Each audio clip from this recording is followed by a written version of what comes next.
Hello students, for 11th class students. बेटा मैंने आपके दो जो लेसन्स हैं उनकी समरीज ऑलरेडी आपके साथ शेयर की हैं। Now here is third lesson of your prose story section, that is discovering Tut. देखो बच्चा, आपके लिए लेसन को समझना, लेसन को पढ़ना उस टाइम इजी होता है जब आप उसकी समरी को बड़े ध्यान से सुनो। ठीक है, जब आपके दिमाग में समरी बैठ जाएगी कि ये क्या कहानी है, उसके बाद आप उसको रीड कीजिए, स्टोरी को रीड कीजिए, फिर आपको उसके मुश्किल वर्ड्स भी जो हैं वो आपको समझ में आ जाएंगे। इसीलिए मेरी फर्स्ट ट्राई क्या होती है कि मैं आप लोगों के साथ कहानी या पोइम जो भी है उसकी समरी आपके साथ शेयर करूं। ठीक, तो अब ये जो पहले जो ये है द सागा कंटिन्यूज, डिस्कवरिंग टट द सागा कंटिन्यूज, मतलब कि अब इसमें आपको ये जानना है कि ये टट है क्या है, कौन था, चीज है, इंसान था या कौन था। ठीक है ना, तो इसको बड़े ध्यान से पहले आप इसकी समरी सुनिए। Tut was just a teenager when he died. He was the last heir of a powerful family that had ruled Egypt for centuries. टट जो कौन था, एक बहुत ही टीनेजर मतलब छोटा सा युवा एक था, यंग एज का बच्चा था जब उसकी डेथ हुई। जब वो डेथ हुई, लास्ट हायर, एक बहुत ही ताकतवर फैमिली थी, बहुत ही पावरफुल फैमिली का वो लास्ट वारिस था। हायर माने वारिस था। That had ruled Egypt for centuries, जिस फैमिली ने इजिप्ट पे सालों साल राज किया। He was laid to rest laden with gold and at last forgotten. उसको जब दफनाया गया ना, उसको ढेर सारे सोने के साथ दफनाया गया और बाद में उसको दफनाने के बाद सारे भूल ही गए कि इसको हमने नीचे कहीं दफनाया भी है। किसको? टट को। After about 3300 years his tomb was discovered in 1922। कितने सालों के बाद, 3300 सालों के बाद उसके टॉम्ब को डिस्कवर किया गया। टॉम्ब माने मकबरा, जैसे वो ऊपर बनाया जाता है ना, जैसे आपकी यहाँ पे कब्रिस्तान में जब नीचे डेड बॉडी दबाई जाती है, ऊपर जो चीज़ बनाते हैं मकबरा टाइप, उसको बोलते हैं टॉम्ब। तो उसको जब उनको वहाँ पे दफनाया गया और उसको 3300 सालों के बाद यानी 1922 में उसके टॉम्ब को डिस्कवर किया गया।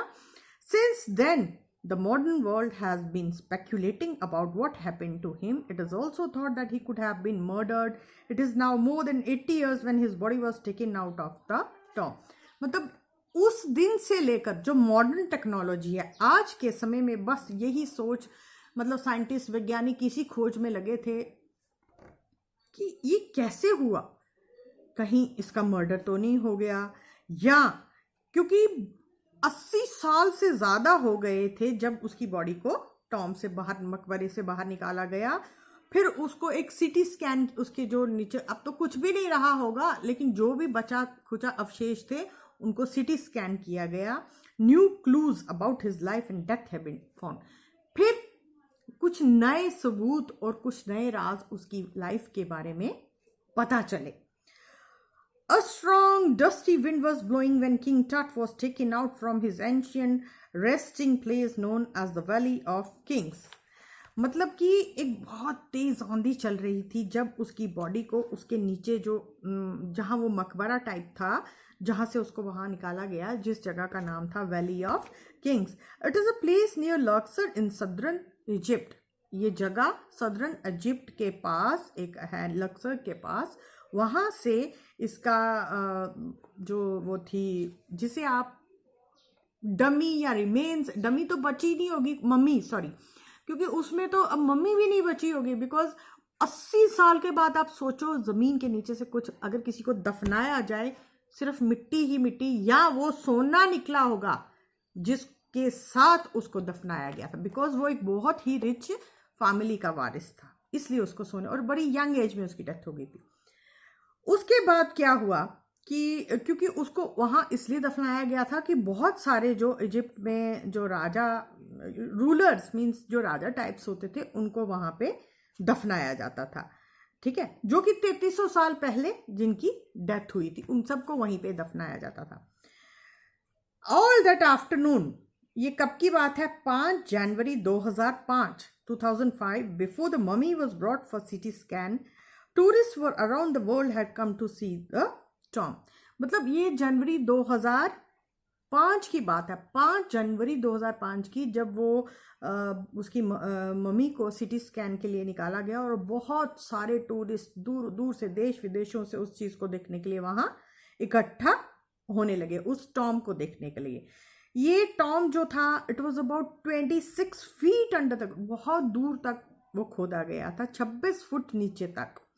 It was a rock cut tomb. Tourist look with wonder on the walls of burial chamber and the turts gilded face.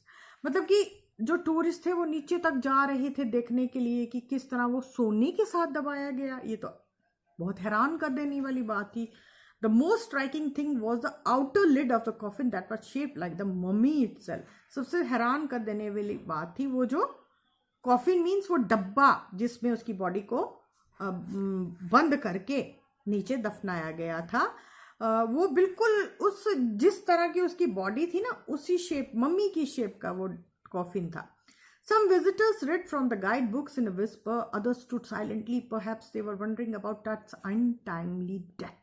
जितने भी टूरिस्ट आए थे सब इधर उधर खुसर पुसर चल रही थी कि ये क्या है, क्या हो रहा है, कुछ मतलब जितने मुंह उतनी बातें, हिंदी में आप कह सकते हो, because it was untimely death. Untimely मतलब वो समय से पहले ही उसकी डेथ हो गई थी। There was a curious superstition about the tomb of Tutankhamun, जो उसका असली नाम था। It was said that according to the pharaoh's curse, death or misfortune would befall those who disturb him. मतलब कि वहाँ के लोगों में एक अंधविश्वास, सुपरस्टिशन था उस टट के टॉम मकबरे के बारे में। ये कहा जाता था फारोज कर्स, कर्स होता श्राप। वहाँ पे क्या था, लोगों को लगता था कि उन लोगों पर फारो का कहर बरपाता है जिन्होंने उसे डिस्टर्ब किया है। किसे? फैरो को डिस्टर्ब किया है। ठीक है, तो फैरो के अभिशाप के कारण, ये एक सुपरस्टिशन था। लॉर्ड काब जो उस मकबरे का जिसने उसको खोजा था, लॉर्ड कानावन, वो उस टीम का लीडर था जिसने उस मकबरे को खोज के निकाला था। उसकी मृत्यु, उसकी डेथ मच्छर के काटने, नमूनिया से, मच्छर को खोजने के 5 महीने बाद ही होगी। मीन्स कि जब उसने ये स्टार्ट किया था ना उसको निकालना, उसके बाद उसको क्या हुआ, किसी मच्छर ने काटा, उसे निमोनिया हो गया और उसके बाद उसकी डेथ हो गई थी। लेकिन कुछ लोग ये सोचने लगे कि इसकी डेथ उस फारो के कर्स के कारण हुई है। समझ रहे हैं मेरी बात को? मतलब सुपरस्टिशन चल रहा था ऑलरेडी, वहां के लोग ही इस अंधविश्वास में यकीन करते थे कि यहाँ पे इसकी डेथ जो है, लॉर्ड टट की डेथ जो है उसके अभिशाप के कारण हुई है। उसके बाद जिसने लॉर्ड कानावन, जिसने उसको खोजा था मकबरे को, उसकी भी डेथ हो गई।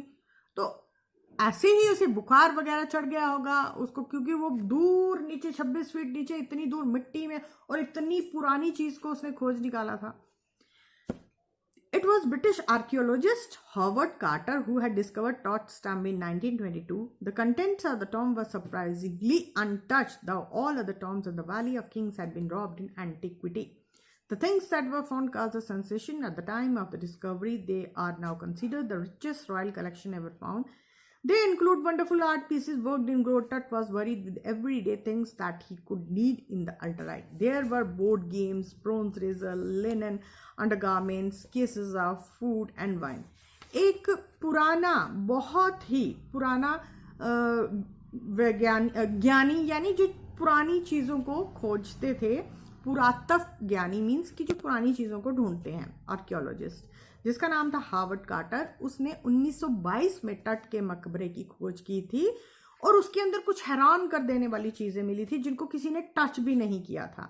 हालांकि उस वैली ऑफ किंग में से पुरानी चीजों को लूटा जा चुका था, वहां बहुत बार चोरी हो चुकी थी, लेकिन जब वो खोजते हुए जो भी चीजें मिली उससे बिल्कुल ऐसे समझोगे एक तरफ से बिल्कुल सनसनी सी फैल गई। ये क्या हुआ कि जो अब तक का इस तट का जो गोल्ड था, ये अब तक का सबसे शाही खजाना माना गया।